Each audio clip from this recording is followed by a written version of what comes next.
এক শুকনের ছেলে তার বাবার কাছে বায়না ধরলো মানুষের মাংস খাবার জন্য।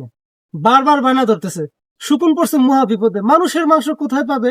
সে একবার শুকুনের বাচ্চাকে খুশি করার জন্য গরুর মাংস নিয়ে আসছে এক টুকরা, আইনে সে বাচ্চাটাকে দিছে।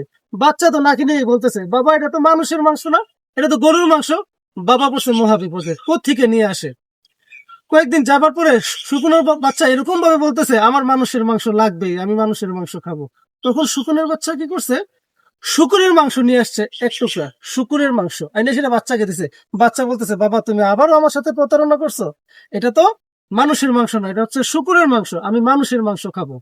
তখন তখন শুকুর অনেক চিন্তায় পড়ে গেছে। চিন্তায় পড়তে পড়তে সে এখন কি করবে, কোনো উপায় পাচ্ছে না। তখন সে কি করলো, ওই যে গরুর মাংসের টুকরোটা আর হচ্ছে ওই শুকুরের মাংসের টুকরোটা দুইটা নিয়ে সে গরুর মাংসের টুকরো নিয়ে ফেলছে মন্দিরের সামনে, আর শুকুরের মাংসটা নিয়ে ফেলছে এই মসজিদের সামনে।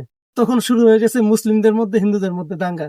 দাঙ্গা লেগে এমন অবস্থা হয়েছে 5-6 জায়গার মধ্যে পড়ে গেছে, লাশ হয়ে গেছে। তখন শুকুন কি করছে, তার বাচ্চাকে নিয়ে গিয়ে ইচ্ছা মতো মাংস খাওয়াইছে। এখন আমাদের এখানে শিক্ষাটা হচ্ছে, যখন কেউ ফায়দা হাসিল করতে চায়, ঠিক আমাদের মধ্যে এইভাবে লাগাই দেন, লাগাই দেওয়ার পরে সে তার ফায়দাটা হাসিল করে।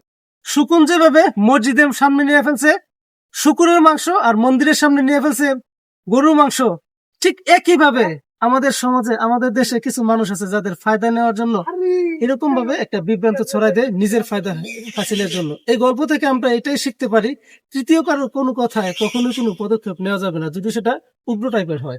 আমাদের সবসময় সচেতন থাকতে হবে, যদি সচেতন থাকতে পারি তবে আমরা নিরাপদ থাকতে পারবো।